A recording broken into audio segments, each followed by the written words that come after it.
Hoje eu queria contar para vocês como foi a minha experiência fazendo a banca de piloto comercial da ANAC. É uma prova bem interessante, assim, é a segunda prova que a gente faz na carreira de piloto. Primeira prova de piloto privado, que é uma prova que tudo é novidade. Tem gente que fala até que é uma prova mais difícil por justamente tudo ser novo e a pessoa normalmente nunca ter voado. E a de comercial já é um pouquinho mais tranquila, tem suas dificuldades, mas é uma prova um pouco mais tranquila porque a gente já voou, já sabe como o avião funciona, então a coisa desenrola um pouco mais fácil. Mas assim, sobre a minha experiência, eu fiz na FGV, agora as provas estão sendo lá na Fundação Getúlio Vargas, eu fiz no Rio de Janeiro. Foi fácil de chegar, eu fui de metrô, então foi tranquilinho, é perto da estação de metrô. A estrutura em si é legal, foi num prédio comercial, assim, agora eles estão no prédio comercial. A pré-prova ali também, que eles vão preparando a galera, foi super tranquilo, enfim. Eles frisam muito a questão da senha, que tem que gravar a senha, que não pode consultar a senha na hora e tal, então isso é legal. Tipo assim, já grava sua senha lá do site da FGV quando a gente marca a prova, porque você vai precisar.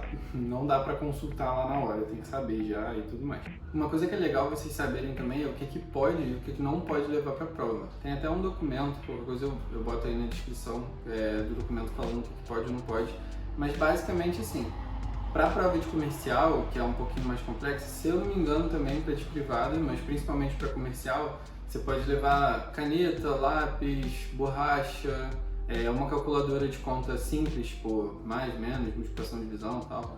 Computador de voo, claro, régua de navegação, e, enfim, essas coisas que a gente usa para fazer a prova. Legal é assim, calculadora você pode levar e as provas de navegação tem bastante conta chata, que dá para fazer no computador de voo, mas na calculadora fica mais preciso e é uma coisa que na prova faz diferença. Querendo ou não, 1 milha ou 2 milhas ali errado, você calcula o tempo errado e aí, enfim, as coisas desandam um pouco. Então é legal levar a calculadora, uma calculadora basiquinha, que aí você consegue fazer a prova. Isso normalmente serve mais pro padrão da prova antiga. A prova nova também tem as mesmas contas e tudo mais, só que acabou que eu não usei tanto. Eu usei bastante, mas não tanto quanto eu usava nos simulados. E aproveitando o ponto dos simulados, só para falar como eu estudei, como que foi a minha didática até chegar na prova, né? Basicamente eu fiz o curso teórico de piloto comercial, que é obrigatório. No piloto privado não é, a gente pode estudar em casa só pelos livros.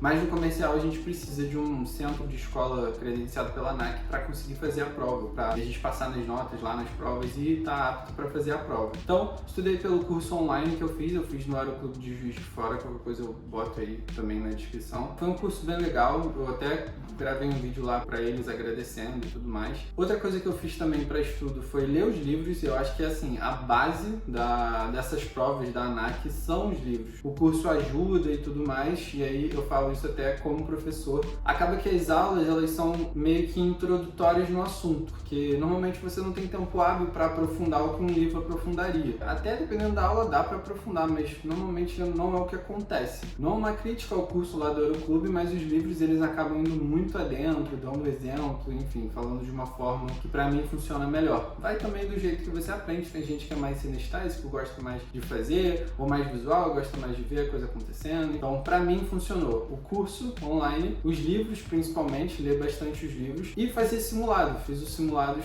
padrões que todo mundo faz, que é do Aerosimulados. E basicamente a prova é igual ao Aerosimulados, tirando a de navegação nova que eu já ouvi falar, mas o resto da prova tem questão idêntica, literalmente. Então assim, o Aerosimulados é uma ferramenta magnífica para você passar com uma nota boa na prova. A questão da nota também é um negócio que eu vou falar daqui a pouco.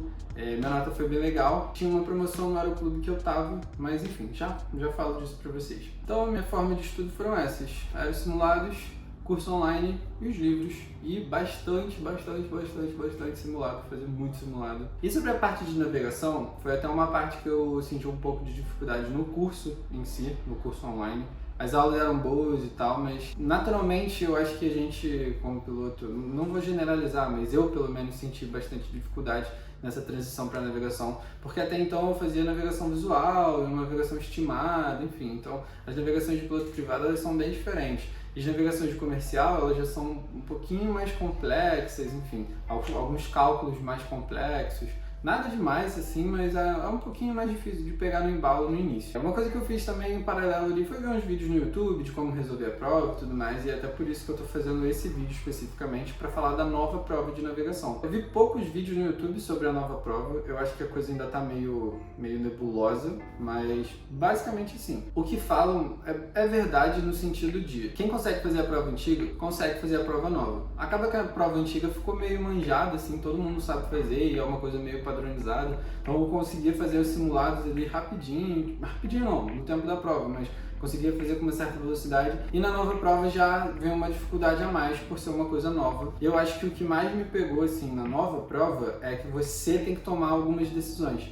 Nas provas antigas era tipo assim, nível de voo 320, alternativa 250, velocidade é essa, ponto Mach 74. Então a coisa era meio que mastigada e você tinha que fazer algumas continhas, era mais na mão assim. Essa não, essa é um pouco mais mental, assim, no sentido de, eles te dão a partir do destino. Eu peguei a prova de Ribeirão Preto, com destino a Uberlândia e alternativa em Uberaba. A primeira coisa que eu acho que choca um pouco é a quantidade de folha que eles te dão no início. Normalmente a gente recebia tipo, carta de saída, carta de chegada, carta de procedimento de aproximação, carta de rota e é isso.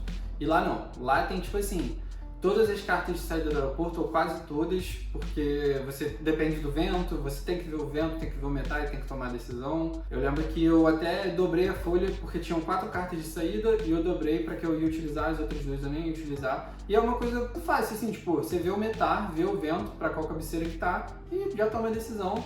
E aí tinham 3 para uma cabeceira, se não me engano era 08 ou 24, e uma para cabeceira oposta.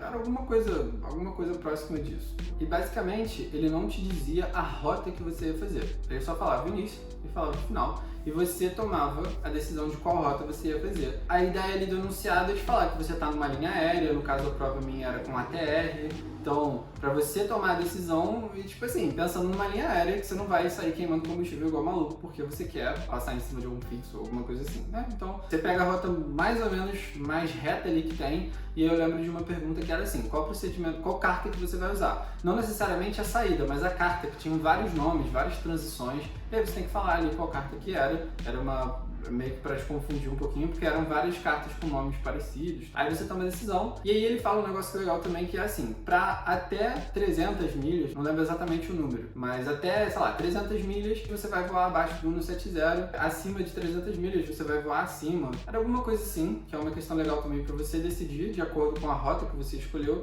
E a rota que eu escolhi, eu lembro que era a altitude que era mais abaixo do MGP, que eles davam um exemplo. Então, era abaixo. Também uma coisa nova que aparece são as cartas de vento. Eu peguei, se eu não me engano, do nível 170 e o 100, que batiam mais ou menos com os níveis ali que eu ia pro destino e ia pra alternativa. Então, são cartas que ajudam. Você tem que saber interpretar a carta. Que eu me lembro no 170 era aquelas bandeirolas de 50 nós, então, e tipo assim, diferente mais ou menos do que estava em volta. Tinha 25, 30 e do nada 50 na rota, só pra você ter que calcular. O que eu me lembro era basicamente isso. E a coisa que eu queria comentar mesmo, que eu acho que foi a mais marcante, que eu achei mais interessante, é que as perguntas padrões que a gente tinha antigamente na prova, elas estão meio que compactadas. Então, antes a gente tinha qual a proa bússola que você vai seguir no trecho tal, qual a velocidade aerodinâmica do trecho tal, qual a velocidade de solo, era tudo assim. Agora é uma questão com todas essas. Então é tipo assim, pro trecho de subida até o nível de cruzeiro, qual vai ser sua altitude média de subida, temperatura de subida, velocidade de aerodinâmica, velocidade de solo, então era tudo isso. E aí acabou que, tipo assim, eu saquei ele na hora que para economizar tempo, fazia sentido para mim ter 2 respostas certas. Então eu, basicamente dessas, sei lá, 4 ou 5 respostas que tinham em uma alternativa, eu achava 2, tipo altitude média de subida, que é fácil de achar, e mais uma informação que matava as outras. Então eu não precisava fazer tipo, velocidade de solo, velocidade aerodinâmica, que eu me lembro era mais pro final. Pô, a altitude média de subida é uma coisa fácil. Você pega a altitude do aeródromo, pega a altitude que você vai pro nível, soma, divide por 2 e basicamente você tem a altitude média de subida. Então essa é uma informação que eu já ficava tipo assim, tem 4 alternativas, 2 tem aquela altitude média de subida que eu achei. Então dessas 2 vai ser uma com certeza, achava a próxima informação e matava. Nesse sentido, é uma prova um pouco mais rápida, eu achei. Porque acaba que você não precisa ficar se matando igual antigamente a gente se matava, de fazer todas as informaçõezinhas. Aí, com aquela questão que estava certa, que eu já sabia que estava meio que certa, eu pegava a informação pra mim. Então eu via, tipo, a velocidade de solo é essa, velocidade aerodinâmica é essa. É um pouco de risco? É um pouco de risco. Eu podia ter feito alguma informação errada e marcado a opção errada. Mas do que eu vi na minha nota, deu tudo certo. Foi isso, pra subida, pro cruzeiro, pra descida. E aí a prova faz uma coisa legal também, que é, a gente vai chegar pra pouso e vai arremeter na altitude de arremetida. Então não é aquela coisa de sobrevoar o destino. Tipo, você tá no meio do voo, você já sabe que você vai alternar, mas antigamente na prova você ia até o destino, sobrevoava e ia para outro lugar. Agora não, agora é chegar para pousar, altitude para levar o procedimento, arremete e aí sobe de novo. Então ele pede isso, tipo, da origem ao destino, procedimento de subida, cruzeiro e descida. Aí do destino você vai para alternativa, procedimento de subida, cruzeiro e descida. Essas questões que eu falei para vocês, que tem várias informações juntas, elas aparecem nesses todos os procedimentos.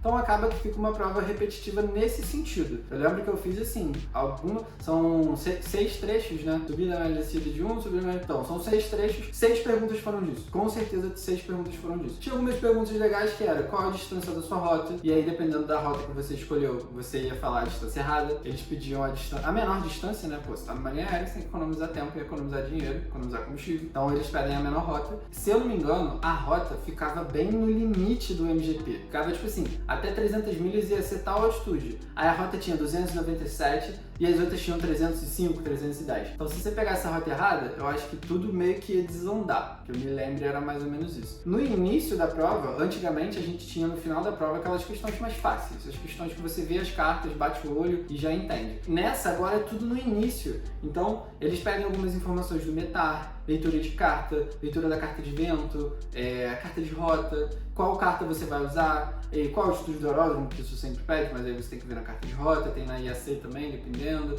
Então eles pedem algumas informações agora no início da prova, e no meio e final da prova são essas informações sobre perfil de subida, descida e tudo mais. Também tá lá a clássica pergunta de qual autonomia que você vai ter pro voo, e é um voo de linha, então acaba que você tá lá no RBAC 121, então você vai ter que usar A mais B, mais 10% A mais B, mais C, mais 30 minutos. Antigamente era A mais B mais C, mais 45 para o IFR normal. Agora tem essa sacada da gente usar essa toda fórmula aí, eu acho que eu vou botar aqui.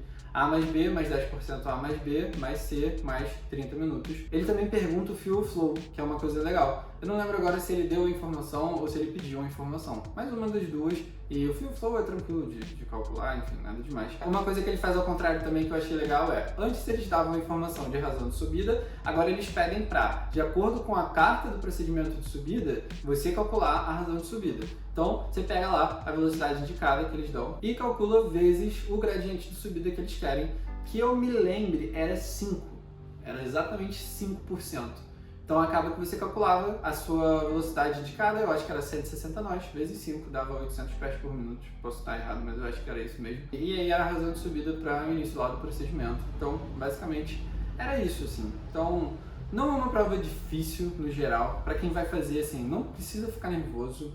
Dá um nervosinho no início, por ser uma prova nova e tudo mais. O organizador lá da FGV, eu esqueci o nome, eu acho que é o fiscal, né?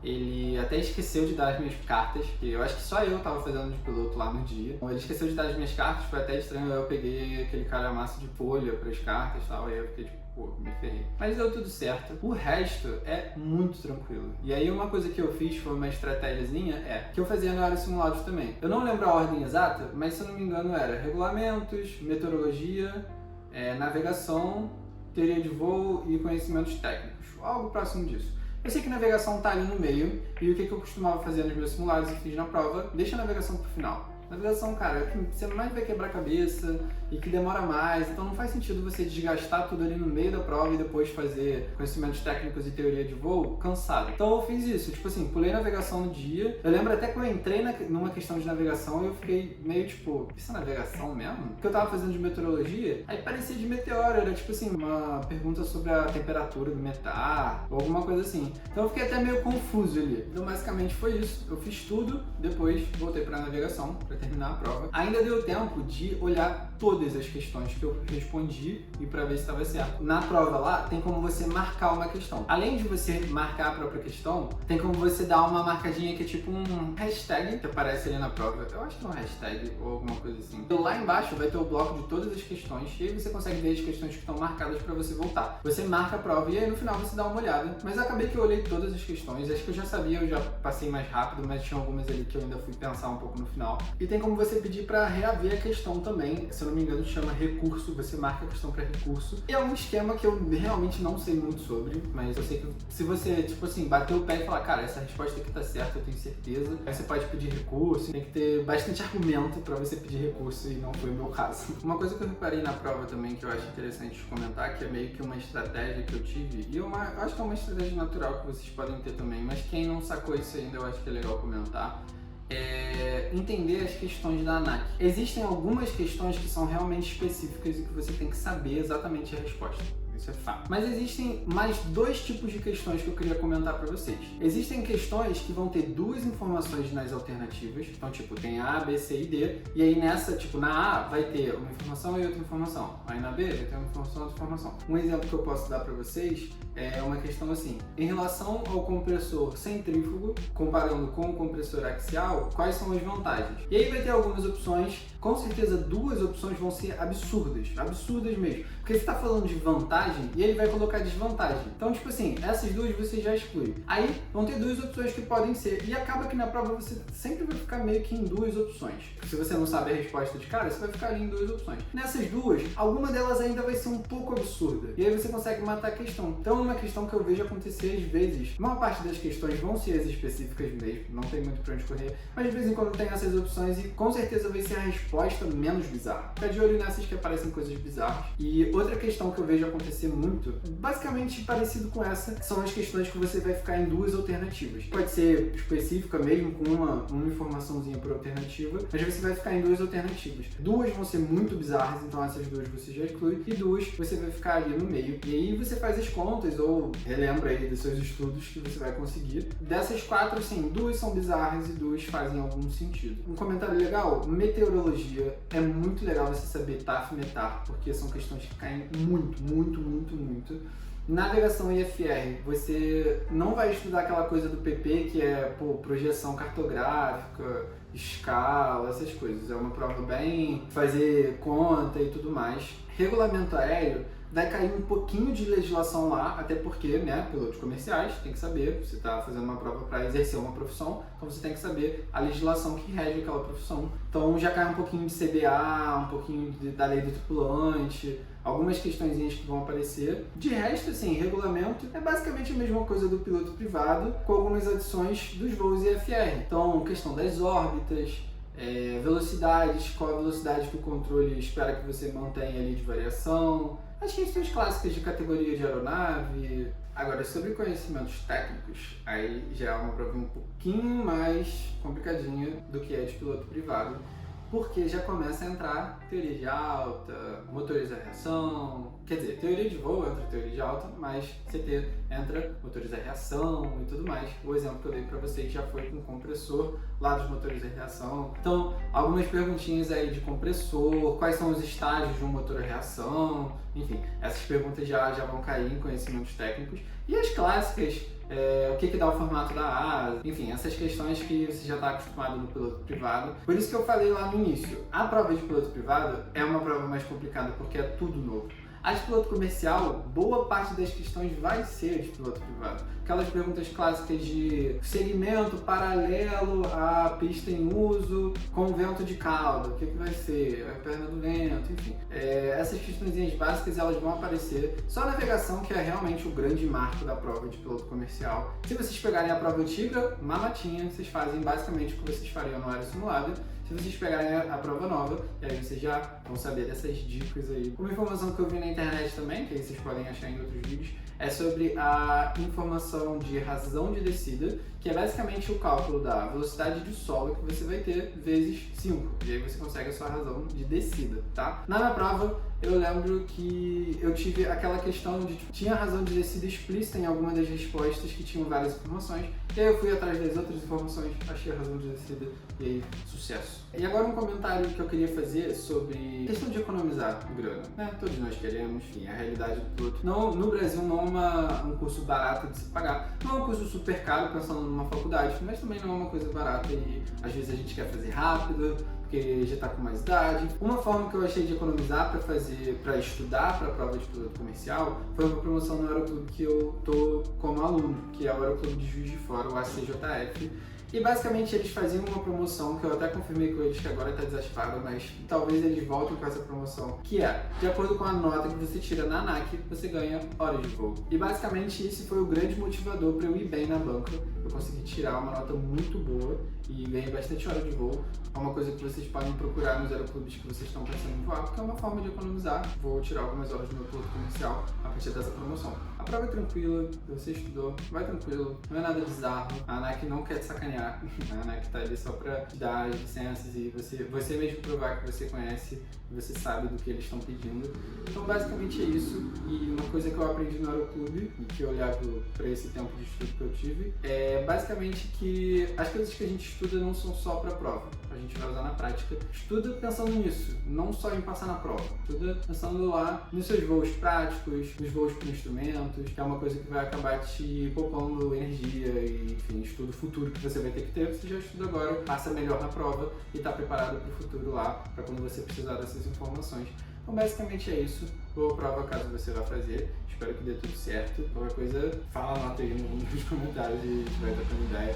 Se gostou, dá um like, se inscreve e valeu, um abraço.